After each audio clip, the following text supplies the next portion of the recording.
গ্রামের মাঠের পাশে একটা পুরনো কুজো ছিল। লোকেরা বলতো, রাতে কেউ যদি কুজোর ভেতরে নিজের নাম বলে, তাহলে কুজোর নিচ থেকে কেউ উত্তর দেয়। একদিন রনি আর তার বন্ধুরা সাহস করে সেখানে গেল। রাত তখন 12টা।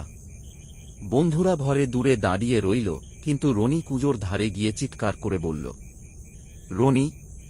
কয়েক সেকেন্ড নীরবতা, তারপর কুজোর গভীর থেকে ভেসে এলো, রনি। বন্ধুরা ভয় পেয়ে গেল। রনি হাসতে হাসতে আবার বলল, রনি। আবার উত্তর এল, রনি। কিন্তু এবার গলাটা একদম কাছে শোনা গেল, ঠিক তার পেছন থেকে। রনি ধীরে ধীরে ঘুরে দাঁড়াল, কেউ নেই। হঠাৎ কুজোর ভেতর থেকে একটা কালো হাত বেরিয়ে এলো, আরেকটা, তারপর শত শত কালো হাত কুজোর দেয়াল বেয়ে ওপরে উঠতে লাগল। বন্ধুরা দৌড়ে পালিয়ে গেল। পরদিন সকালে কুজোর ধারে শুধু রনির জুতো জোড়া পাওয়া গেল। আর আজও মাঝরাতে কেউ যদি নিজের নাম ধরে ডাকে, কুজোর ভেতর থেকে উত্তর আসে, কিন্তু সেটা আর প্রতিধ্বনি নয়।